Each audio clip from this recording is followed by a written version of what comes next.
نبی پاک صلی اللہ علیہ وسلم نے اہل قباء سے پوچھا کہ تم وضو اور استنجا کے اندر ایسا کون سا کام کرتے ہو کہ تمہاری عظمت اور شان کا ذکر اللہ رب العالمین قرآن مجید کے اندر فرما رہا ہے؟ انہوں نے عرض کیا یا رسول اللہ صلی اللہ علیہ وسلم، ہم استنجے کے اندر دو کام کرتے ہیں۔ پہلا کام یہ ہے کہ ہم ڈھیلوں کا پہلے استعمال کرتے ہیں، اس کے بعد اپنے جائے نجاست کو یا جہاں سے نجاست نکلتی ہے اس کو پانی کے ساتھ دھو لیتے ہیں۔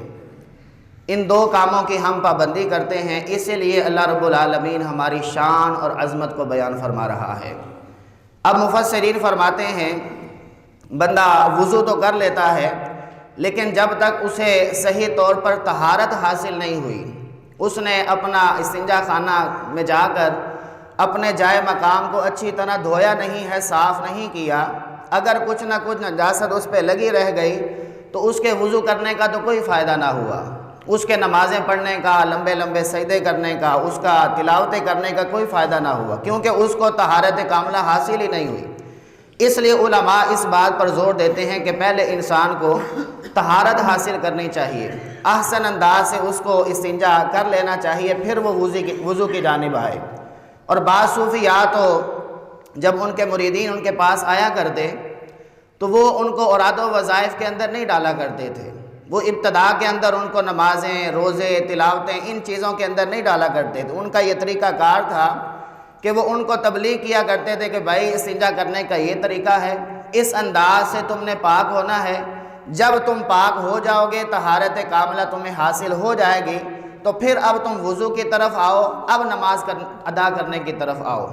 اس کے بعد علماء اس بات کو بھی نقل کرتے ہیں کہ انسان کو چاہیے نظافت، جو صفائی ستھرائی ہے، اس کے اندر مبالغہ کرے، کیونکہ حدیث پاک کے اندر ان الفاظ کو بیان کیا گیا کہ صفائی نصف ایمان ہے، یعنی بندے کا آدھا ایمان ہی صفائی کے اندر ہے۔ اب ہم یہ سمجھتے ہیں اچھا لباس پہن لیا، خوشبو لگا لی، فیس واش لگا لیا اور چہرے کو بڑا اچھی طرح روشن کر لیا، یہی صفائی ہے۔ یہ ساری باتیں بعد کی ہیں۔ اصل صفائی ہے جو حکم دیا جا رہا ہے وہ انسان کی وہ صفائی ہے جو ابھی میں نے چیزیں ذکر فرمائی ہیں، کہ چاہے وہ چھوٹا پیشاب کر رہا ہے چاہے بڑا پیشاب کر رہا ہے، کیونکہ شریعت ننگی تلوار ہے، ننگی تلوار کی طرح ہے، واضح طور پر ہمیں مسائل کا علم ہونا چاہیے، ہمیں یہ معلومات ہونی چاہیے کہ استنجے کا طریقہ کیا ہوتا ہے، کب نجاست زائل ہو جاتی ہے، انسان کا ذہن کب مطمئن ہوتا ہے۔ تو علماء نے یہاں اس بات کو بھی نقل کیا ہے کہ استنجا کرتے وقت جب پخانہ کرتا ہے انسان تو دو چیزیں اس کے پیش نظر ہونی چاہیے۔ پہلی چیز کہ اس کے جائے مقام سے سمیل نہیں آنی چاہیے، نمبر ایک بھوک اپنی ختم کر لے، اور دوسری شے ہے کہ نجاست کا اثر بالکل زائل ہو جائے۔ پانی بہاتے ہوئے جائے مقام پر چاہے 1 لوٹا کیا 10 لوٹے بھی بہانے پڑیں تو اپنے مقام کو احسن انداز سے دھویا جائے گا۔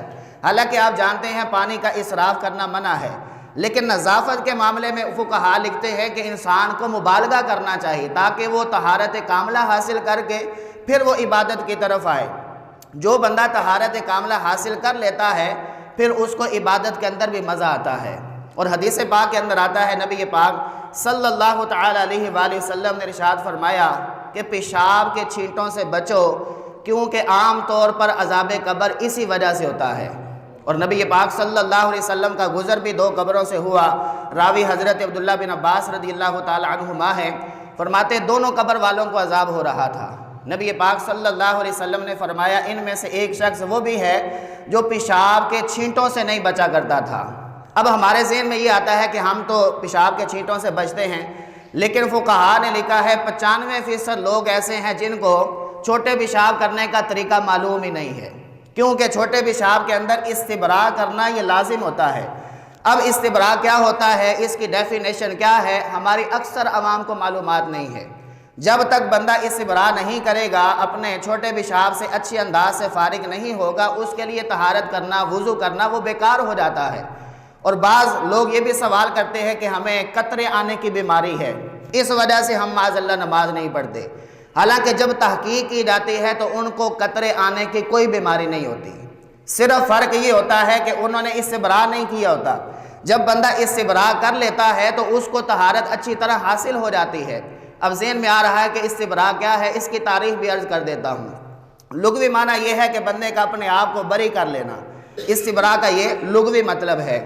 اور اصطلاح کے اندر فقہا اس سے یہ بیان فرماتے ہیں کہ انسان جب چھوٹا پیشاب کر لے تو اس کا ایک ایک قطرہ وہ زائل کرے۔ اب پیشاب کی جو نالی ہے، جب بندہ پیشاب کرتا ہے تو وہ کھل جاتی ہے، اس کے بعد وہ سکڑ جاتی ہے۔ جب انسان استنجا کر کے فوراً باہر آیا تو بس اوقات وضو کرتے ہوئے کچھ قطرے نکل جاتے ہیں، بس اوقات رکوع اور سجدے میں جاتے ہوئے قطرے نکل جاتے ہیں، بس اوقات استنجا خانے سے باہر آتے ہوئے قطرے نکل جاتے ہیں۔ اب بندہ یہ گمان کر رہا ہے جی مجھے تو قطرے آنے کی بیماری ہے، حالانکہ یہ قطرے آنے کی بیماری نہیں ہے۔ وجہ یہ ہے کہ آپ نے استبراء نہیں کیا۔ استبراء کا سادہ مفہوم یہ ہے کہ آپ اپنے عضو تناسل کو، جہاں سے چھوٹا پیشاب آتا ہے، اس نالی کو اچھی طرح نچوڑیں تاکہ کوئی بھی قطرہ اندر باقی نہ رہے۔ آپ جب ٹوٹی بند کرتے ہیں تو بند کرتے ہوئے آخر میں کچھ نہ کچھ قطرہ اس میں رہ جاتا ہے۔ تو اسی طرح ہماری جو پیشاب کی نالی ہے وہ بالکل مائنر سی ہے، چھوٹی سی نالی ہے۔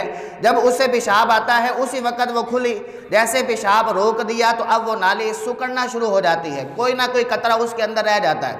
اب اس کی سادی مثال، آپ جب اسٹرا استعمال کرتے ہیں، پائپ استعمال کرتے ہیں بوتل پینے کے لیے یا جوس پینے کے لیے، اس کے بعد جب آپ اس پائپ کو گراتے ہیں، کیا وہ بالکل پاک و صاف ہو جاتا ہے؟ اس کے اندر کوئی نہ کوئی قطرہ باقی ہوتا ہے، موجود ہوتا ہے اس نالی کے اندر۔ تو جو پیشاب کی نالی ہے یہ تو اس سے بھی باریک ہے، تو ہمیں اس کو بھی صاف کرنا ہے۔ اس کو صاف کرنے کا مطلب ہی استبراء کرنا ہے۔ اگر بندے نے استبراء کر لیا، احسن انداز سے کر لیا، تو اب وضو کی طرف آئے، اب وہ اپنی نماز کی طرف آئے۔ اسی طرح بعض بندوں کو وسوسہ آتا ہے کہ پتہ نہیں مجھے قطرہ آیا ہے یا نہیں آیا۔ علماء نے لکھا ہے جب اس کو یقین کامل حاصل ہو گیا کہ میں نے اپنی طہارت کو مکمل کر لیا ہے، اب وہ وضو کی طرف آئے۔ اور بعض نے استبراء کا یہ بھی طریقہ لکھا ہے کہ انسان جب پیشاب کرتا ہے تو اپنا دایاں پاؤں نیچے مارے یا بایاں نیچے مارے، اگر کوئی قطرہ اٹکا ہوا ہوگا تو وہ نکل آئے گا۔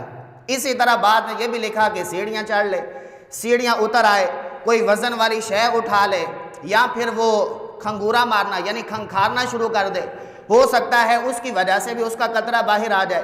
یعنی کہ ہر بندے کی طبیعت مختلف ہوتی ہے، شریعت نے مختلف پہلو بیان کیے ہیں۔ اب ہمارے کچھ لوگ سوال کرتے ہوئے ڈرتے ہیں، معلومات حاصل نہیں کرتے۔ کچھ لوگ جو ہیں وہ نماز پڑھنے کے لیے آئے اور فٹافٹ نکل گئے۔ اب یہ جو آج مسئلے ہم سن رہے ہیں، جن لوگوں کو معلومات نہیں ہے ان مسائل کی، اگر وہ ایسے نمازیں پڑھے جا رہے ہیں 60 سال تک نمازیں پڑھتے جا رہے ہیں، کل بروز قیامت ان کو نظر تو بڑا آئے گا کہ یہ بہت بڑا اجر ہے، لیکن وہ سارا کا سارا پہاڑ روئی کے برابر ہوگا، اس میں کوئی وزن نہیں ہوگا۔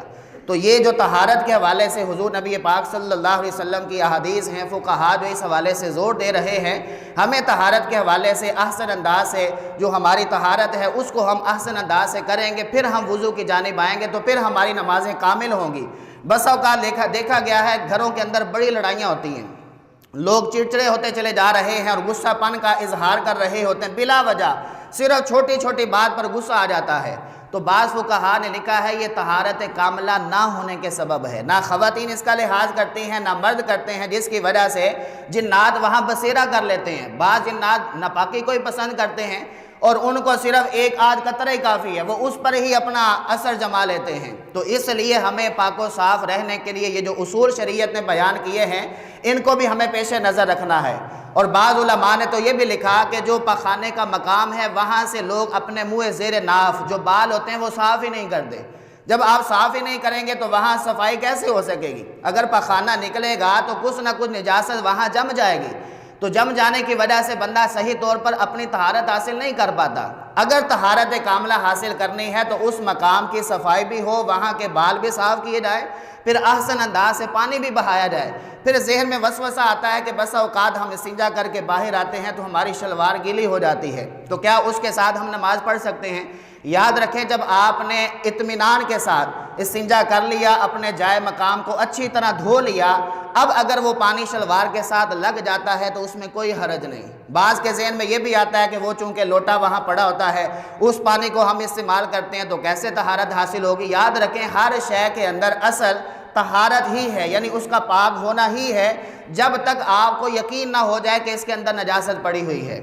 اسی طرح آپ جوتی پہن کر جاتے ہیں واش روم میں، وہی جوتی آپ لے کر اپنے گھر میں آتے ہیں یا مسجد میں جاتے ہیں، تو ان ساری صورتوں کی وجہ سے مسجد ناپاک نہیں ہوتی، یا ہماری گلی ناپاک نہیں ہوتی، یا ہمارا گھر ناپاک نہیں ہوتا، کیونکہ ہمیں اس بات کا یقین ہے کہ وہ جوتی ناپاک نہیں ہے۔ پانی اگرچہ وہی واش روم والا ہوتا ہے، لیکن یاد رکھیں جب تک ہمیں اس بات کا یقین نہ ہو کہ اس پر چھوٹا پیشاب لگا ہے یا بڑا پیشاب لگا ہے، وہ چیزیں لگیں گی تو یہ چیز ناپاک ہوگی۔